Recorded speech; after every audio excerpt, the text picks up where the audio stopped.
marrying somebody that has the exact same thinking and everything, that's like your clone, that you will not have differences.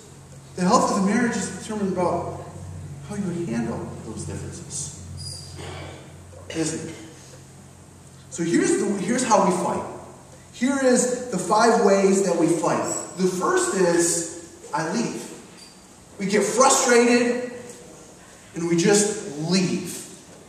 When this happens is this: we have a low value on the relationship, but a high value on the issue being discussed, so we leave. Does that make sense? Low value on the relationship, high value on the issue, so we leave. We want to be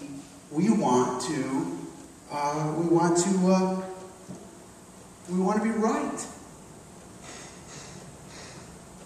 You know, and maybe you may hear words like this: I just don't want to talk about this right now.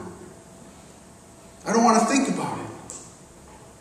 Or when you get hurt in the process, you leave, you go to your room, you go to a separate room, you leave the house.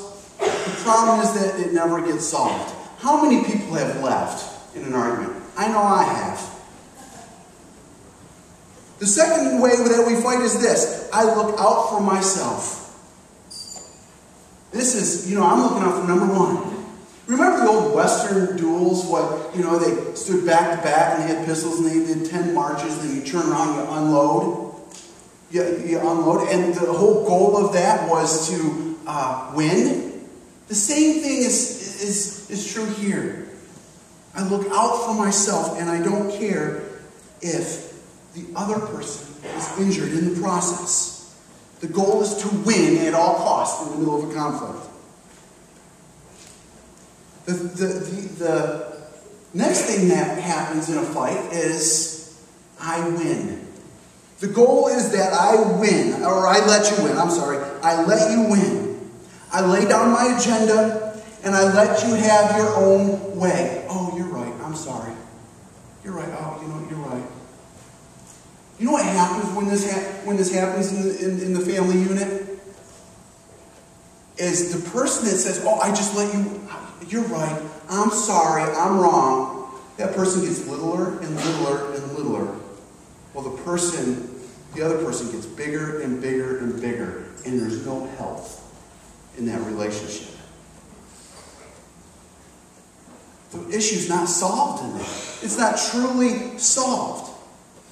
And the thing is, when that happens, the whole relationship starts to sink. Just to shrink, doesn't it? A relationship doesn't have much depth when that continues to happen, because one person will have power over the other all the time. Another way we fight is I give a little to get a little. I give a little to get a little. You know who does fights like this all the time? Politicians. This is the negotiating style. But you see, the issues aren't really solved because you still have this, you may still harbor this resentment or this frustration or whatever. Oh, but I give a little to get a little, and you negotiate. And the bottom line is this: both parties end up settling less in the middle of a conflict.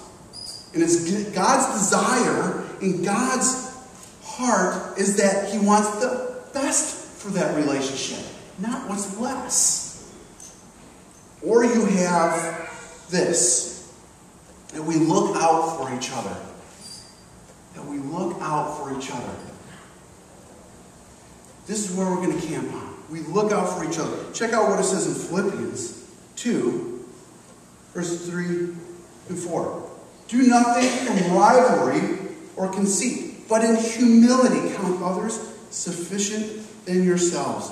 Let each of you look not only to his own interests, but of the interests of others. Have this mind among yourselves, which is yours in Christ Jesus.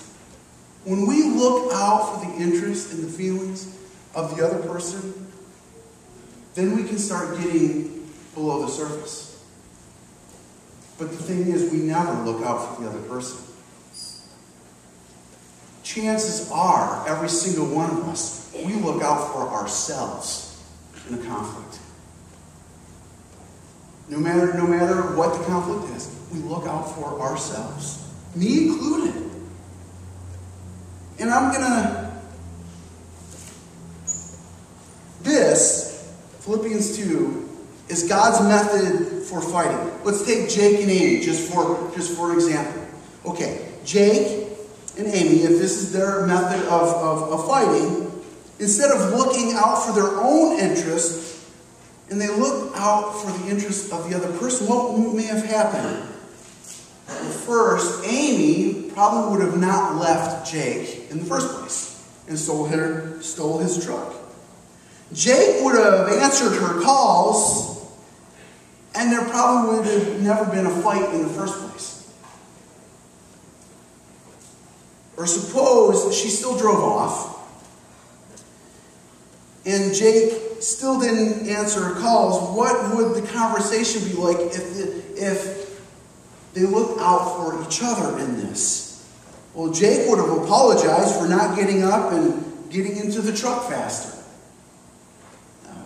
Amy would have apologized for leaving him.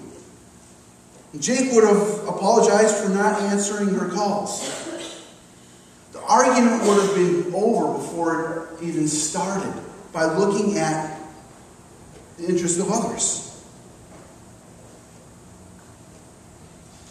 Both of them would have had the stance of, you know what, I'm sorry, I would not do that again. Because they had the other person's interest in their mind. I'm going to give you a method of how to fight. And it's a acrostic that is fight. It says fight. First is this. Figure out the issue. Figure out the issue that you're fighting about. Figure it out. What are you really fighting about? Okay, Amy took Jake's truck. Are they fighting about her stealing in that scene? Are they fighting because Jake was too lazy to get up? Probably not. Then you look at Amy's issue, and that's something that she needs to figure out on her own. Deep down, you kind of suspect that she just wants more attention from Jake. She wants more attention from Jake, and she wants him to have her as his first thought. So that's really the issue with Amy. You see, the thing is, this is not an issue between the two of them. It's just an issue with Amy.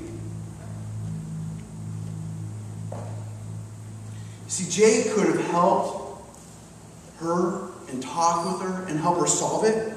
But in the ultimate end, it is Amy's issue to solve on her own, with God's help.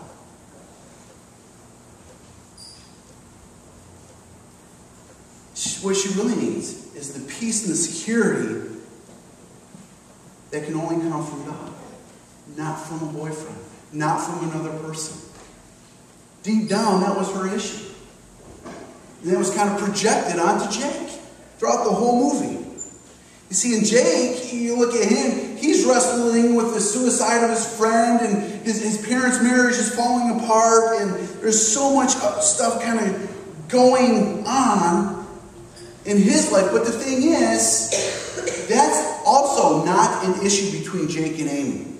It's an issue with Jake. But a lot of times we bring our own issues into the fight, into an argument. And we make them other people's issues.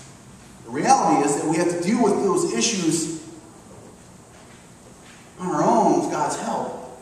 And we have to deal with the issue that we're fighting about. That's what we need to do. We need to get, and we need to talk about and deal with the issue at hand. Because the reality is there's personal issues inside of every single one of us. Those personal issues are not issues between two people or a family. We project those onto our family members and the people that we love. And we make